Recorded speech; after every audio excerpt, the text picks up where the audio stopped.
El canal de Erie fue la primera vía acuática mayor en los Estados Unidos. Al ser inaugurado en 1825, cruzaba el estado de Nueva York desde el oeste en Buffalo, cerca de las cataratas del Niágara, hasta el este en el río Hudson, en Albany.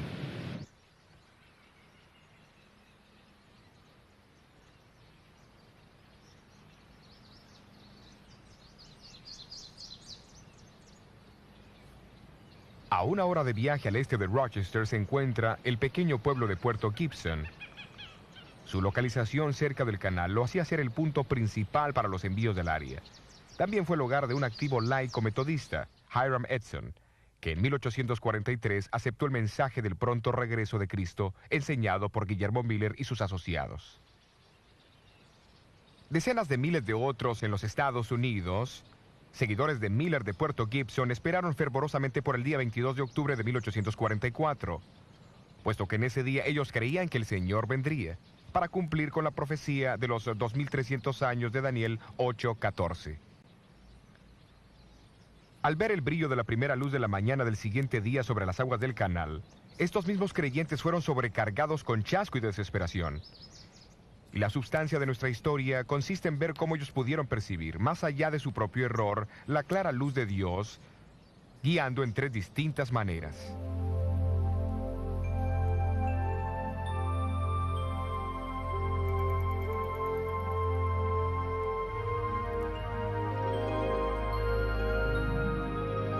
Fueron muchos los creyentes adventistas que se reunieron en la finca de Hiram Edson el 22 de octubre de 1844. Estudios han demostrado que esta fue su casa, a pesar que habitaciones han sido añadidas en ambos lados desde que Edson vivió aquí. En aquella fría mañana de octubre, el chasco de Edson y sus amigos llegó a ser real. Eso sale de su boca muy fácil, compañero.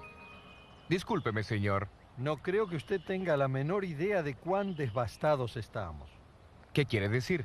Quiero decir que hemos experimentado la peor clase de duda. Algunos de nosotros con más aflicción que otros. Nos preguntamos si las profecías de Daniel estaban equivocadas. Nos preguntamos si tal vez la Biblia era una mentira. Y algunos de nosotros hasta nos preguntamos si todavía existía un Dios en el cielo. Fuimos al granero allí atrás y oramos.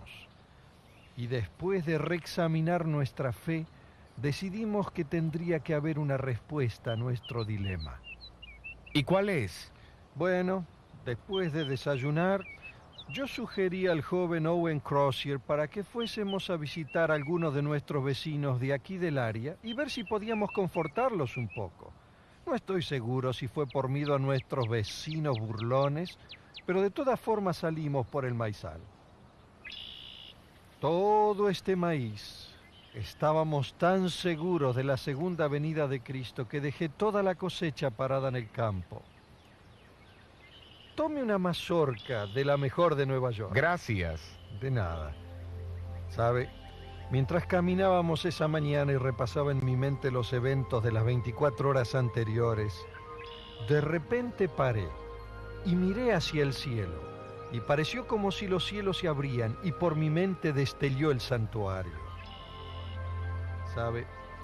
Nosotros los milleristas hemos predicado sobre el texto hasta 2300 días y el santuario será purificado.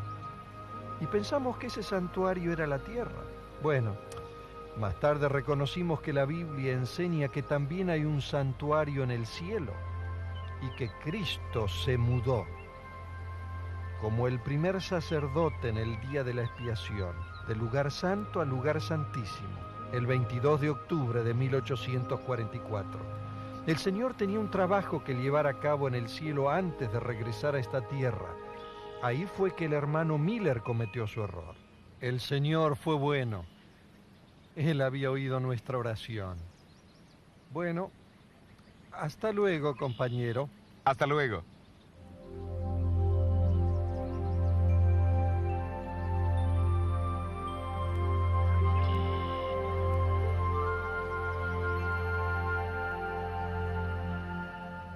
En los meses que siguieron, Hiram Edson y sus asociados continuaron estudiando el tema del santuario y su purificación. Al pensar en su propia experiencia, se maravillaron de las similitudes entre su chasco y el de los discípulos en el tiempo de la crucifixión de Jesús. Finalmente, Edson convenció a su amigo Crozier para que publicase sus hallazgos en una edición especial del periódico seguidor de Miller, La Estrella del Día, el día 7 de febrero de 1846.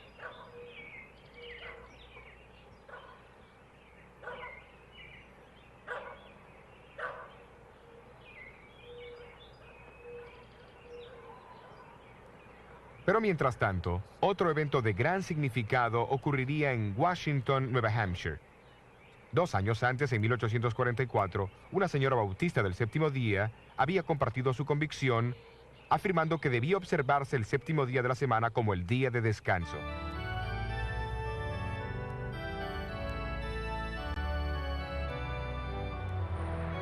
La observancia cristiana del séptimo día como día de reposo ha persistido a través de la era cristiana. Algunas veces fue guardado en secreto, pero siempre ha reaparecido para presentar su mensaje sobre la tierra. Desde los días de los apóstoles hasta el siglo V, la costumbre continuó en varias partes del Imperio Romano. No obstante, mientras la iglesia cristiana se deslizaba más y más hacia la apostasía y adoptaba ritos idolátricos y prácticas de adoración al sol, el séptimo día como el día de descanso fue desacreditado. Su observancia fue reprimida y en su lugar el domingo fue exaltado como el día de adoración. Durante la Reforma del siglo XVI, Lutero se apoyó en la Biblia como la autoridad suprema para el cristianismo y declaró a Carlos V: Yo no acepto las autoridades de papas y concilios porque ellos se contradicen. Mi conciencia está cautivada por la palabra de Dios. Esta apelación a la Biblia, y la Biblia solamente, fue el fundamento mismo de la Reforma.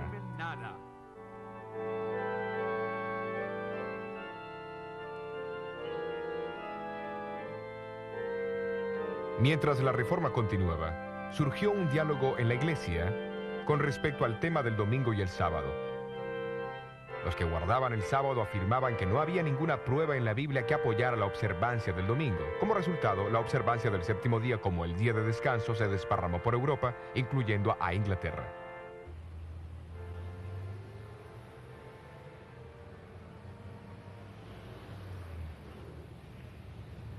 Allí las discusiones sobre el día de descanso llegaron a ser el centro de controversia entre los puritanos a través del siglo XVII.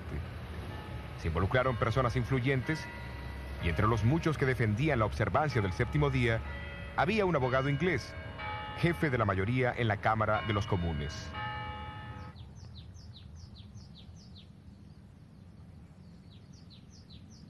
A mediados de 1660, había muchas congregaciones en Inglaterra que guardaban el séptimo día. Un miembro de una de ellas fue el doctor Pedro Chamberlain, médico de 3 reyes Estuardos, Jaime I, Carlos I y Carlos II de Inglaterra. Un contemporáneo de Juan Bunyan, Chamberlain era un perspicaz estudioso de la Biblia. Estas palabras fueron grabadas en su tumba en el terreno de la iglesia de Woodham Mortimer, Essex. En cuanto a su religión, él fue un cristiano que guardó los mandamientos de Dios y la fe de Jesús, siendo bautizado alrededor del año 1648 y observó el séptimo día como día de descanso por más de 32 años. Chamberlain fue miembro de la Iglesia Bautista del Séptimo Día, un pequeño grupo que se había separado de la Iglesia Bautista por sus convicciones con respecto al sábado a comienzos del siglo XVII.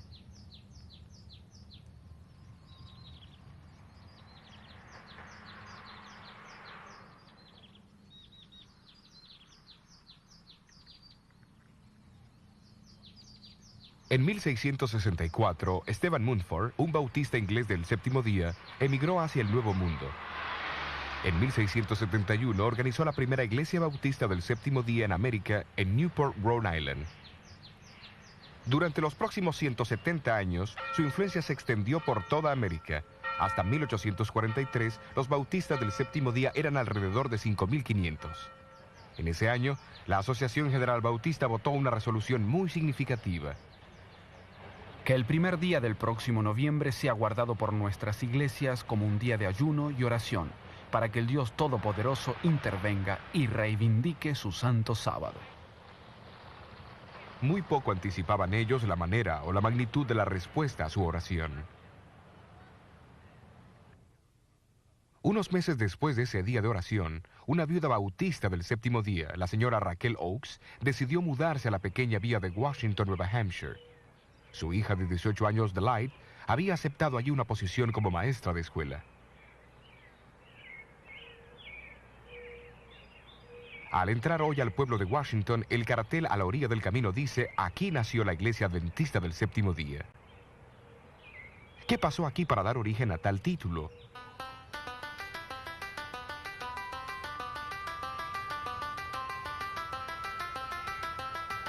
Esta sólida iglesia de madera se encuentra ahora lejos del centro del pueblo, pero antes se encontraba en el medio de una próspera comunidad agrícola.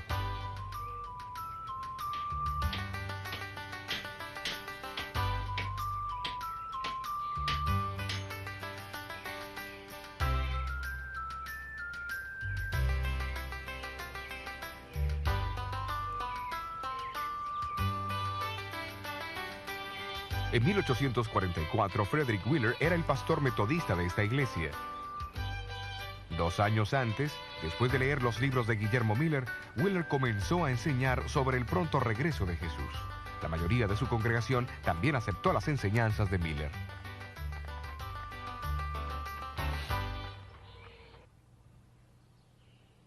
Un domingo por la mañana, Wheeler se encontraba detrás de este púlpito de la iglesia de Nueva Hampshire en el servicio de la Cena del Señor.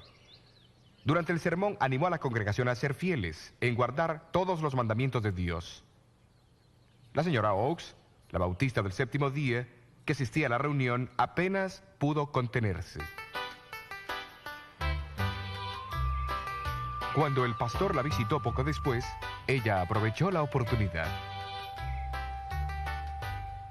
Pastor Wheeler. Hola, me alegro Raquel. de verlo. He esperado por este momento. Quiero hablarle sobre algo muy importante. ¿Cuál es el tema de hoy? Pase. Gracias, señora Oakes. Es un hermoso hogar.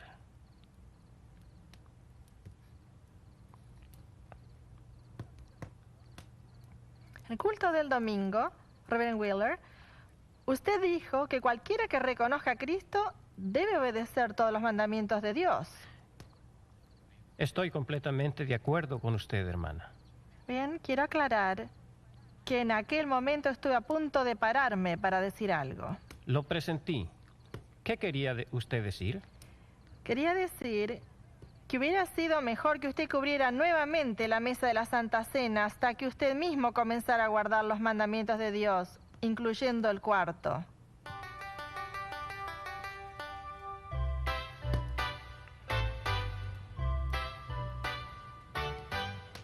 Y así Frederick Wheeler conoció la verdad sobre el sábado.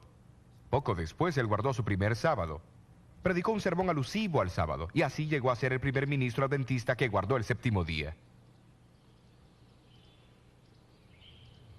No mucho tiempo después del gran chasco, Guillermo Farnsworth, que en ese entonces estaba llegando a los 40 años, se levantó de la banca de la familia Farnsworth durante el culto y también declaró su intención de guardar el sábado. Luego lo siguió su hermano menor, Cyrus, que tenía sus 20 años de edad, su propia esposa, su padre y otros. Viéndose forzados a abandonar su congregación, estos primeros guardadores del sábado se reunían en la espaciosa casa de los Farnsworth, no muy lejos de allí. No fue hasta años más tarde que adquirieron en propiedad esta iglesia. Contiguo a la iglesia se encuentra el cementerio donde yacen muchos de estos primeros guardadores del séptimo día, sábado.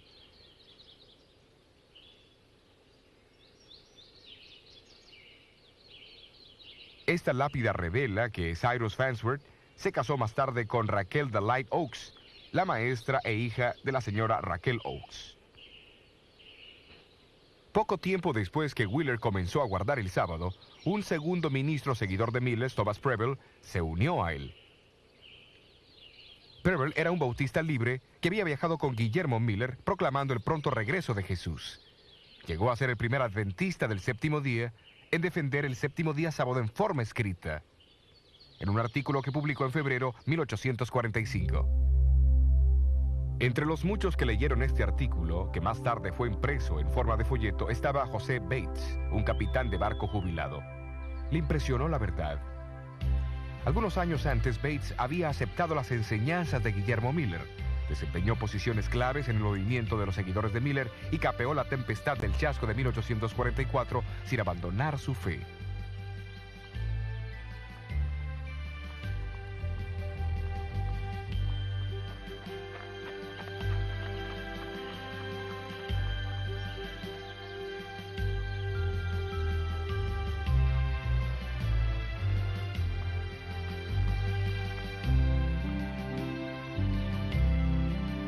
Al oír sobre el grupo que guardaba el sábado en Washington, viajó hacia allá, pero en el camino se encontró con Frederick Wheeler en su hacienda de Hillsborough.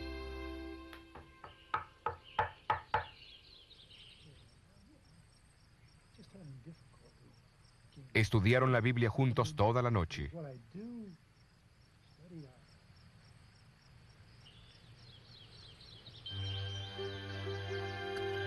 A la mañana siguiente, ambos siguieron hacia Washington a la casa de Cyrus Farnsworth.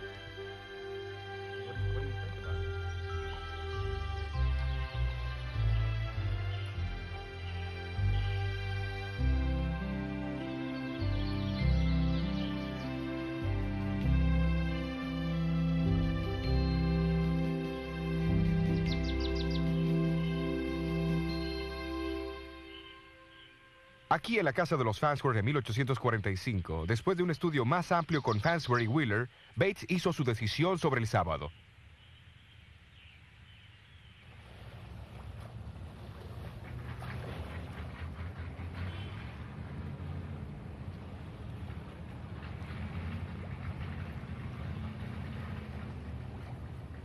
Al regresar Bates a su casa, estaba cruzando el puente entre Fairhaven y Nueva Bedford, Massachusetts. Hoy solo resta el acceso al puente.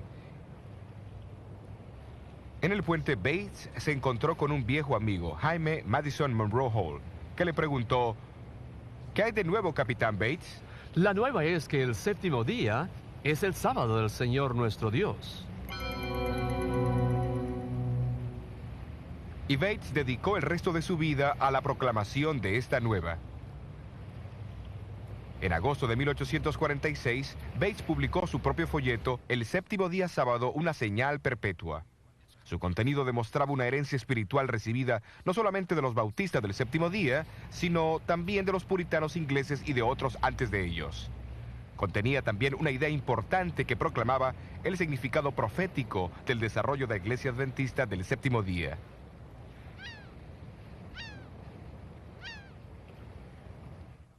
Después que Bates empezó a guardar el sábado, notó algo que los seguidores de Miller habían pasado por alto. Ellos habían visto en su movimiento el cumplimiento de los dos primeros mensajes de los ángeles de Apocalipsis 14 que tenían que ser proclamados antes de la segunda venida de Cristo. Pero había un mensaje del tercer ángel. Bates notó que Apocalipsis 14:12 describe a los que proclaman estos mensajes como aquellos que guardan los mandamientos de Dios y tienen la fe de Jesús. Esto confirmó en su mente la importancia de los mandamientos. A él le parecía que el tiempo había llegado para aquellos que habían proclamado los dos primeros mensajes de los ángeles. Reconocieran el tercer mensaje y guardaran los mandamientos de Dios y el sábado, el cuarto de ellos. A comienzos del año 1846, Bates recibió una copia del periódico La Estrella del Día, donde se explicaban las ideas de Hiram Edson sobre el santuario celestial y el ministerio de Cristo en el lugar santísimo. Inició correspondencia con Edson y aceptó su invitación para asistir a una conferencia que se daría en Puerto Gibson más tarde ese año. Allí Edson compartió sus conocimientos sobre el santuario, pero Bates también tenía algo para compartir. Mientras Bates delineaba sus razones para guardar el séptimo día sábado, Edson se levantó y declaró: esa es la luz y la verdad. El séptimo día es el sábado, y yo estoy contigo para guardarlo. Y así lo hizo hasta el día de su muerte.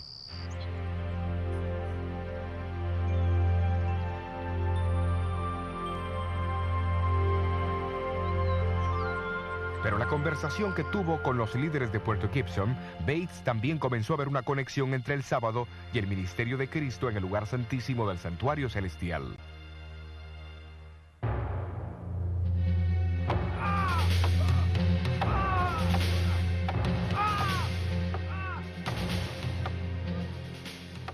Jesús se encontraba en el centro de ambas doctrinas. En una, Él era el completo sacrificio como Cordero de Dios y también el sumo sacerdote administrando la sangre y purificando el santuario. En la otra, Él era el creador del mundo y el dador del verdadero descanso. La conferencia de 1846 fue la primera expresión de esa conexión.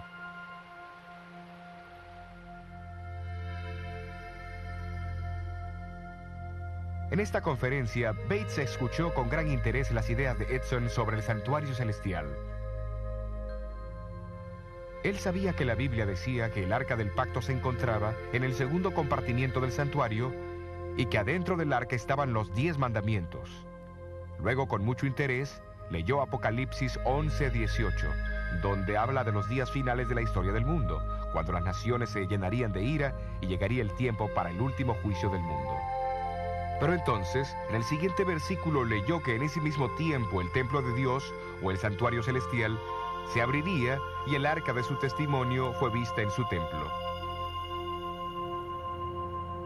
Bates razonó que si el ministerio de Jesús en el lugar santísimo era ahora el foco de atención, entonces el arca, su ley y el séptimo día sábado que esa ley señalaba, también cobraba nueva importancia.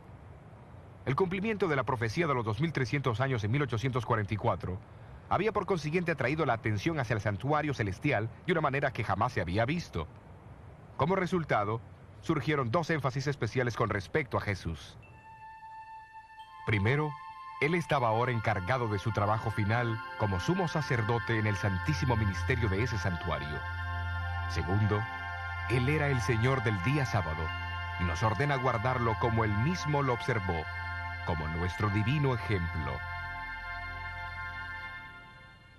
Pero habría una tercera señal distintiva asociada con la gran proclamación final del Evangelio de Dios. La misma también tendría que ser parte de Jesús, pues en Apocalipsis 12:17 se le identifica como el testimonio de Jesús. ¿Pero qué significa esto?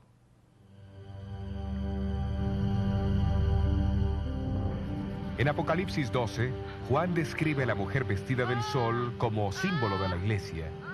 La ve esperando el nacimiento de Jesús, después siendo perseguida y huyendo al desierto, donde Dios la protege por un periodo de 1260 años. Entonces el versículo 17 dice, el dragón fue airado contra la mujer y se fue a hacer guerra contra los otros de la simiente de ella, los cuales guardan los mandamientos de Dios y tienen el testimonio de Jesucristo. Una comparación entre Apocalipsis 19:10 y 22:8 revela que el testimonio de Jesús, identificado como el espíritu de profecía, opera a través de los profetas, aquellos individuos que Él escogió para que comunicasen su testimonio a su pueblo. El profeta Joel del Antiguo Testamento dice, y será que después de esto derramaré mi espíritu sobre toda carne, y profetizarán vuestros hijos y vuestras hijas, vuestros viejos soñarán sueños, y vuestros mancebos verán visiones. Y aún también sobre los siervos y sobre las siervas derramaré mi espíritu en aquellos días. El contexto de estos versículos señala hacia el cumplimiento final en los días anteriores a la llegada del gran y terrible día del Señor. El siglo XIX revela varios cumplimientos impresionantes de esta predicción.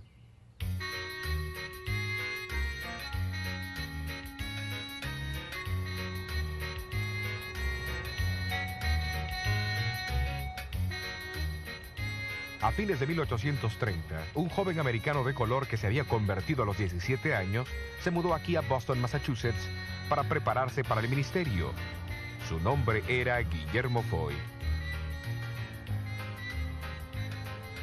En 1842, Foy recibió 2 visiones impresionantes.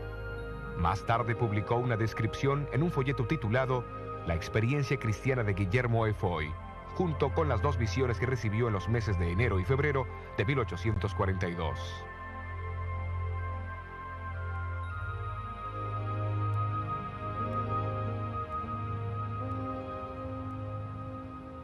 El martes de noche, en enero 18 de 1842, Foy, de 23 años de edad, se reunió con un grupo de cristianos para orar y estudiar la Biblia en Beacon Hill, Boston.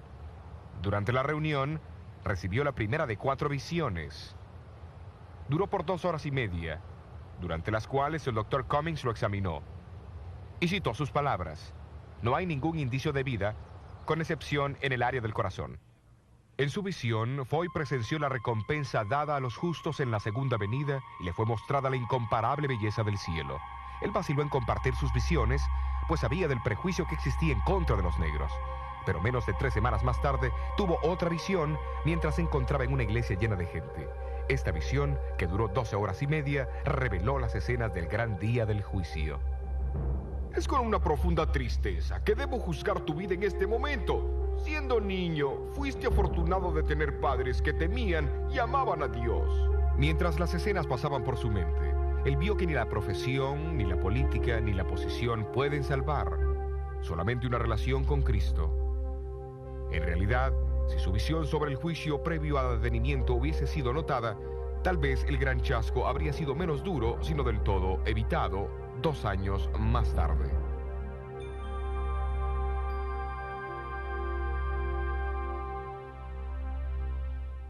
Foy fue encomendado a contar a otros lo que él había visto, y durante los meses que siguieron predicó intensamente, creando gran sensación donde quiera que fue. Vastas multitudes lo escucharon contar lo que él había visto sobre la patria celestial y la necesidad de prepararse. Parece que recibió 2 visiones más, incluyendo una que mostraba 3 peldaños hacia la ciudad santa, la cual no entendió. Porque se levantará nación contra nación y reino contra reino, y habrá pestilencias y hambres. Guillermo Foy no recibió ninguna otra visión después del chasco. Sin embargo, mantuvo su esperanza en la segunda venida de Cristo. Continuó su vida como un pastor apreciado y querido en pequeñas comunidades rurales hasta finalmente establecerse en Sullivan del Este, Maine. Y será predicado este evangelio del reino en todo el mundo, por testimonio a todos los gentiles. Allí falleció en noviembre de 1893 y fue sepultado aquí en el cementerio de Birch Tree.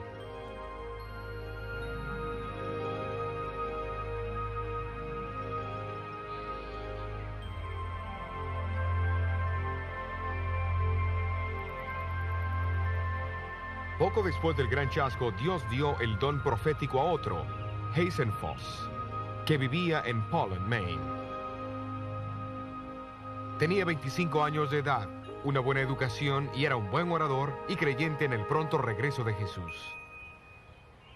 En su primera visión, vio el viaje del pueblo adventista hacia la ciudad de Dios. La misma corroboraba las visiones de Foy e incluía la visión de los 3 peldaños por los cuales el pueblo de Dios llegaría a la ciudad santa. Después del chasco, le fue dicho que compartiera lo que había visto, pero temiendo la oposición, Foss se negó. En una segunda visión, nuevamente le fue encomendado que compartiera lo que había visto, pero a pesar de eso se negó. Siguió una tercera visión en la cual le fue dicho que había sido puesto en libertad y que la carga caería sobre uno de los más débiles entre los débiles, que obedecería el mandato del Señor.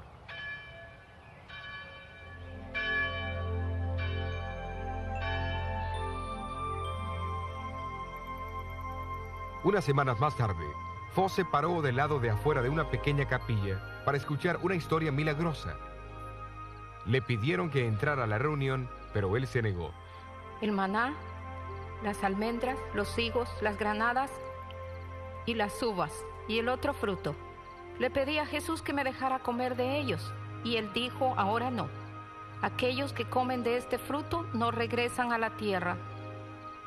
Tú debes regresar y contar a otros lo que Dios te ha revelado. Entonces un ángel me trajo rápidamente de vuelta. Lo que él oyó fue una narración de una visión casi idéntica a la que él había recibido. ¿A quién fue Foss que vio aquella noche? Su nombre era Elena Harmon, una joven de 17 años de edad afectada por la tuberculosis que corría el riesgo de morir. Ella apenas podía hablar con susurros y a menudo la tos y su pulmón sangrante la despertaban de su sueño. Sin embargo, Dios tomó a esta más débil entre los débiles y la llamó para dar el testimonio de Jesús a su pueblo. Impelida por el Espíritu de Dios, tendría que obedecer ese testimonio por los próximos 70 años. La explicación del santuario, la verdad del séptimo día sábado y la moderna manifestación del espíritu de profecía. Estas tres revelaciones claves ayudaron a guiar a muchos a través del chasco de 1844. Y la última de estas revelaciones, a través de la persona Elena Goldwhite, continuaría actuando como una brújula para este inexperto grupo de creyentes en el siglo XX. En el próximo tema continuaremos con la historia de Elena White.